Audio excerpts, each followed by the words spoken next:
Hello everyone, and welcome to Let's Play Dark Souls. This is definitely one of the hardest games that I've ever played, and this is also one of the most anticipated games that I've wanted to do for this channel. So, without further ado, let's get started. I'm going to start a new game, and we are going to name our warrior guy, his name is going to be Keith. And I don't really know why I'm naming him Keith, but kind of felt like giving all the Keiths out there a good name. I don't know who I'm gonna play as this time. I mean, I guess it that looks like a Keith, but I'm not gonna go with that guy. My first character was a warrior, and I liked him a lot, but he also didn't have the dexterity and the mobility that I wanted. I think I'm actually going to go with the Wanderer, just because he starts with the scimitar, and I like that weapon a lot. And he's also got the lightweight armor, so he can roll effectively, I guess.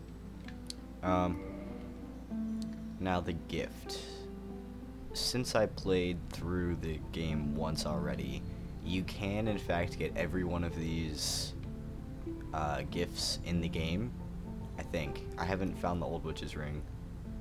But I know you use the Old Witch's Ring to talk to Quelaag's sister. But I haven't used it or done that yet. I think the most useful thing would probably be the Master Key, because the pendant, I don't know what that does. I don't think I found that yet, but I know you can get it in the game. Binoculars I can get from Firelink Shrine, which is the starting area. Twin Humanities, you get tons of. Black Firebombs are helpful if you want to kill the Asylum demon from the start of the game, and you'll know what I'm talking about when I get there. Goddess's Blessing doesn't really come into effect until you get to Blighttown, and maybe the Depths when you get cursed. But you do get that later on, so I think I'm gonna go with the Master Key, and you can buy the Master Key later on for 5,000 souls from what's the guy's name? Some guy you get, or some guy you meet after killing the Gaping Dragon, or some Gaping Dragon, or I don't know. He's in the Depths, or he's the boss in the Depths. Physique, I don't know. Let's go average, I guess. Face, we're gonna go with Dragon Scholar. I'm just doing this completely randomly. Ponytail, because Keith deserves a ponytail, and Keith deserves a golden ponytail. Yeah, so as starting as the Wanderer, we get starting level of 3. We have 10 Vitality, 11 Attunement, 10 Endurance, 10 Strength, 12 or 14 Dexterity, 12 Resistance, 11 Intelligence, and 8 Faith. And with the build I'm going to be using, I'm going to be mainly putting all of my points into Vitality and Endurance, some into Strength, and some into Dexterity once I get a weapon later on. But yeah, without further ado, let's get started.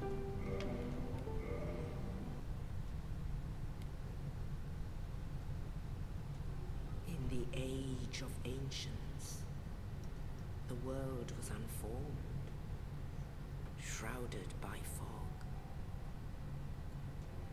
A land of grey crags, arched trees, and everlasting dragons.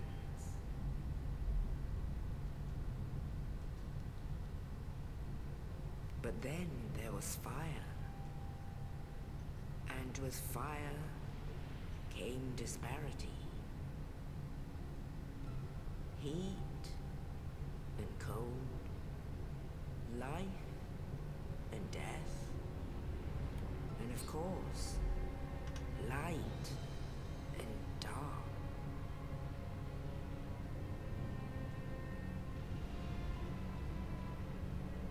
Then from the dark they came, and found the souls of lords within the flame.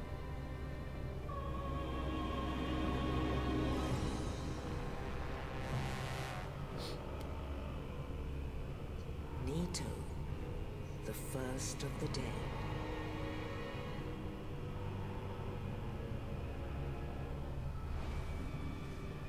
The Witch of Asylum and her daughters of chaos. Gwyn, the Lord of Sunlight, and his faithful knights. And the furtive pygmy, so easily forgotten.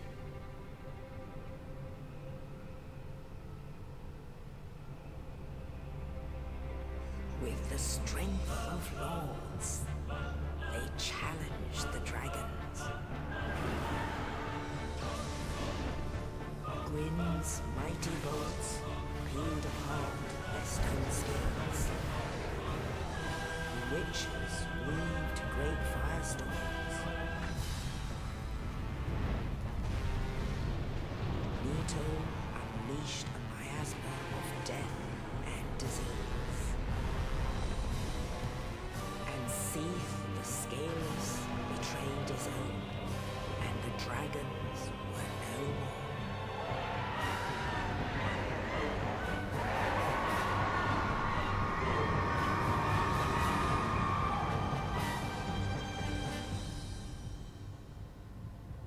Thus began the Age of Fire.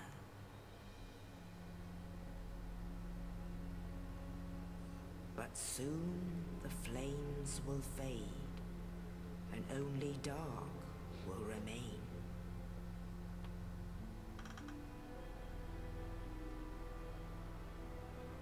Even now, there are only embers.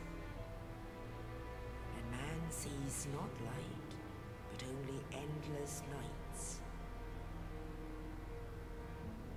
And amongst the living are seen carriers of the accursed dark side.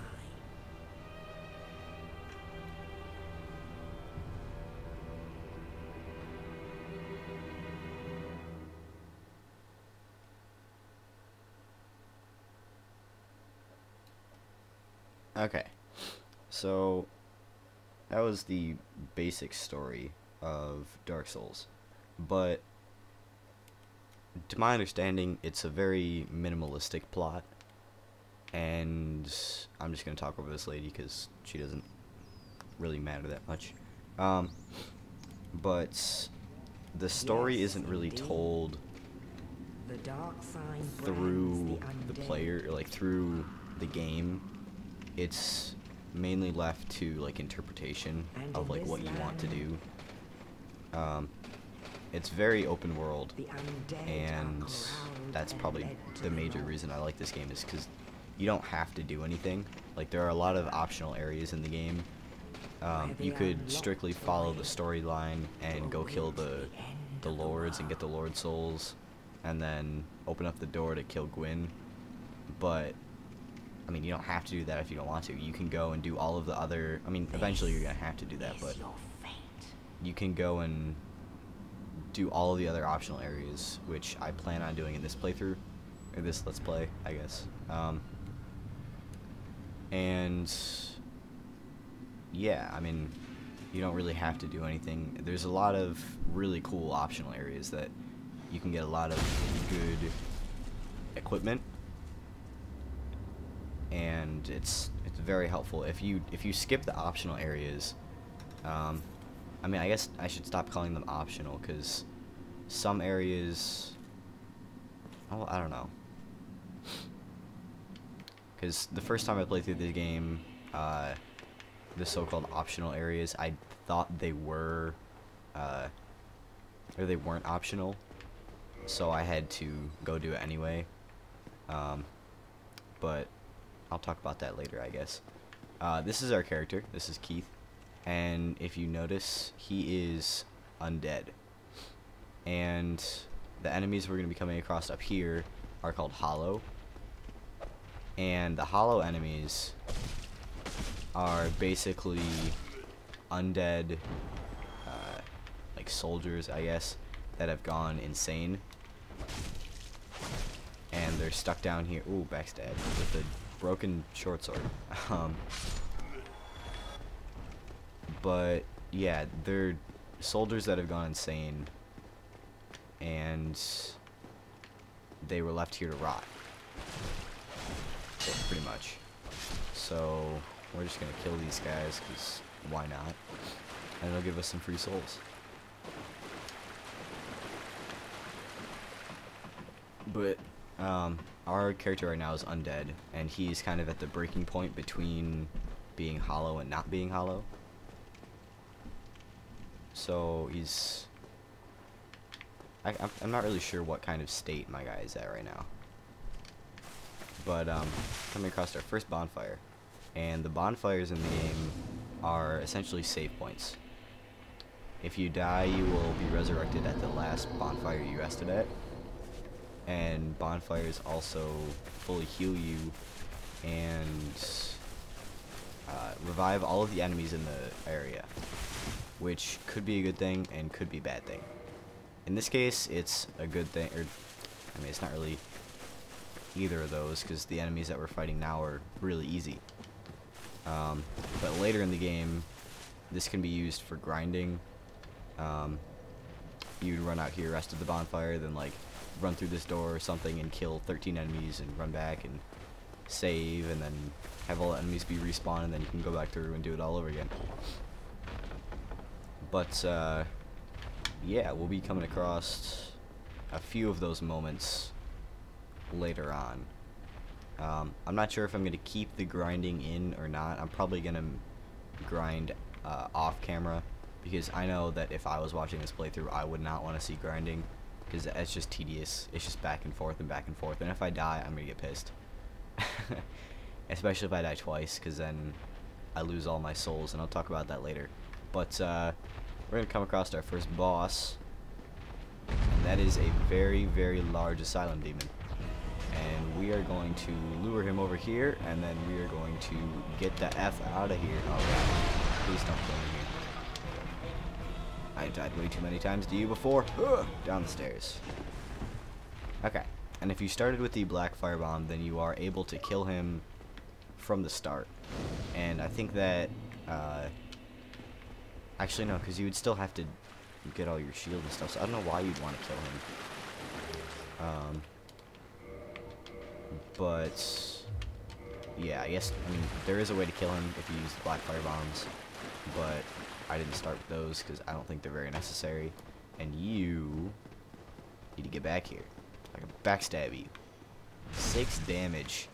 I just like poked him. Don't hit me.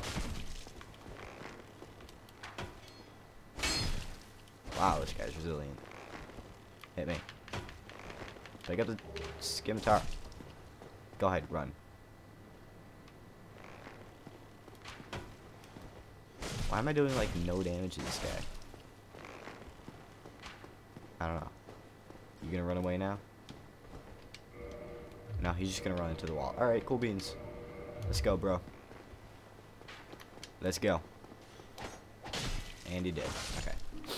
So we just picked up our scimitar. Or scimitar. I have no idea how it's supposed to be pronounced. But we picked up that. So we will move on past this fog wall. And we will go talk to Oscar, which is the character who... I see you up there. Ha. Can't trick me this time. But yeah, we're gonna talk to Oscar, and he's the guy who threw down the key for us in the beginning of the game. So we're gonna let him talk, because he has some very important dialogue, and he's gonna give us arguably the most important item in the game. Oh, you. You're no hollow. Thank goodness. I'm done for, I'm afraid. I'll die soon, then lose my sanity. I wish to ask something of you. You and I, we're both undead. Hear me out, will you? Yeah, I'll hear you out. Why not? Regrettably, I have failed in my mission. But perhaps you can keep the torch lit. There is an old saying in my family. Thou who art undead art chosen, and thine exodus from the undead asylum maketh pilgrimage to the land of ancient lords. When thou ringeth the bell of awakening, The fate of the undead thou shalt know. Well, now you know. And I can die with hope in my heart. Oh, one more thing. Here, take this. An Estus flask. An undead favorite. Awesome, so we got Estus flasks. I'll talk about those after this dude's done talking. Oh, and this. And we got a key. Now I must bid farewell. I would hate to harm you after death. So go now. And thank you. And what he was talking about, he gave us Estus flasks. And the Estus flask allows us to heal. And the Estus flask gets replenished at the bonfire. So we have a default of 5. Or kind of like the lowest we can go is 5, I think. So those actually it's not even arguably the most important item in the game. It is the most important item in the game, because without Estus flasks then you cannot proceed. And another tactic, I guess, that you need to be aware of when playing Dark Souls is that 1 of an enemy is hard, 2 of an enemy is damn near impossible. So you need to do as best as you can to lure enemies out and try your best to not try and take on more than 1 enemy at a time, especially at this low of level, because you will die. And another very important thing is every enemy in this game can kill you. Doesn't matter what your level is, doesn't matter how good of a weapon you think you have, every enemy can kill you. You can get 1 backstab and you'll be dead, and we're just gonna stab this dude right in the face. Yeah. We're gonna come over here and we're gonna beat your ass, literally. Come here. This dude isn't really that tough, but I think if you start with a different class, you get a better starting weapon that can do a lot more damage to this guy. Oh god, yeah. Don't hit me. Okay. We're gonna just 2-hand and just beat him up. Oh no, hit him, hit him, hit him. Nope. Okay. Definitely a lot more harrowing than I thought it was going to be. And he's dead. Okay. So that was a lot more difficult than I thought. But we got the big pilgrim key, which means we can go open up the big black door. We also got a humanity, which I'll talk about later. But we are officially done with the Undead Asylum. And we will go up here. As that note says, good job, go straight ahead. So we'll come up here, and we'll come on to another cutscene with Big Bird. So I'll be quiet. Only in the ancient legends it is stated that one day an undead shall be chosen.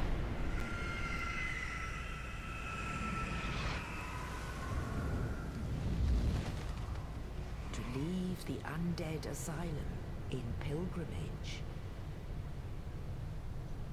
to the land of the ancient lords. Lordran.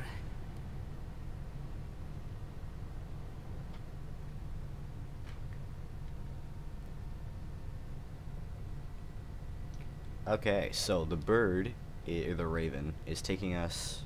I don't know if it's a bird or a raven or a crow, but the crow, I'm gonna call it a crow, is taking us to Firelink Shrine, and that is going to be the kind of central hub for all of the areas that we're going to be visiting in the near future and the far future, I guess. And I mean, it's not too bad visually either. So yeah, we're at Firelink Shrine, and we have a bonfire, and we have a soul item, No, we have 3 humanity. Never mind. So I guess now I can talk about humanity. Humanity is used in a bunch of different ways, but the only ways I'm going to talk about it now is kind of like the co-op feature of the game. Because Dark Souls, as you can see, if I hit start, I can still move around. I can still... Well, I can't really attack because RB and LB are for that. But, there is no way to pause the game, essentially. Which is kind of a good thing and kind of a bad thing.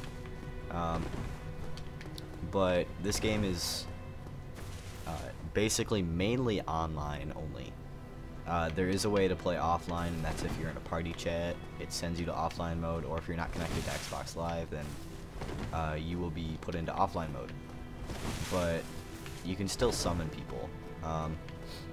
And I'm not going to talk about summoning yet, but if we go to this bonfire, it says you can level up, kindle the bonfire, and reverse hollowing. And like I was talking about earlier, our guy is undead, because his face is kind of zombie-ish. And he is kind of in limbo between undead and hollow. And once you go hollow, you never go back now. Once you go hollow, you go insane. And that's what Oscar was talking about before. Because he knew that when he died, he was going to turn hollow. And he didn't want us to, or he didn't want to hurt us. Because he believed that we had a chance at killing Lord Gwyn and kind of saving everybody. But when you reverse hollowing, it takes 1 humanity. And when you reverse hollowing, you turn back to human. And when you're human, you can't... that's funny. Okay. When you're human, you can be summoned and summon other players. And when you summon other players, you... like, before boss fights, you can look for summon signs on the ground. And the summon signs allow you to summon other players for help. And the other players, I think the only way for them to heal is either using humanity, which if you use like hard humanity like these, it fully heals you and gives you 1 humanity. And the humanity meters in the top left, right now I have 0, but if I were to use 1 humanity, it would go up to 1. And the downside of being human is that if you haven't beaten the area boss yet, then you are at a risk of being invaded. And when you're invaded, you can, or the only way to get out of being invaded is to pussy out and go back to the dashboard, or to challenge the area boss. And when you challenge the area boss, invaders can't come in because that would just be way too cheap. And that wouldn't really be fair for the person who's fighting the boss, because they'd have to deal with another player who is probably at a better skill level than they are, and they'd also have to deal with the boss, which obviously they needed help on if they went human. But yeah, that's the only downside of being human. Actually, I don't know what I'm doing down here. So yeah, but the other thing you can do when you have humanity and you're human, or in order to kindle the bonfire, you have to be human, and you have to have 1 extra humanity. And we have 10 here because I guess this is kind of like the starting point, and they want to give you a break, and they give you 10. Because I guess this bonfire is already kindled. I guess that's why the flame is bigger than if I were to just find another bonfire and light that and rest at it. But normally it only gives you 5. And when you kindle a bonfire, it adds 5, or it brings you up to a multiple of 5 Estus flasks. So, say I had 3, and I rested at actually no. Say there was a normal bonfire, and I had 6 Estus flasks, and I kindled it. I would be brought up to 10. I wouldn't be brought up to 11. It would not give me 5. It would just I think permanently keep that bonfire at 10 Estus flasks whenever you rest at it, which is a very good thing for later in the game. But that is a lot of information that I just kind of threw at you right away. So I will end the episode now, and thank you guys for watching. Next time we will be going up those stairs, and I can actually see some of the guys up there already. Hey guys. But yeah, we will pick up over there next time, and I will see you next time. I said next time like 3 times there.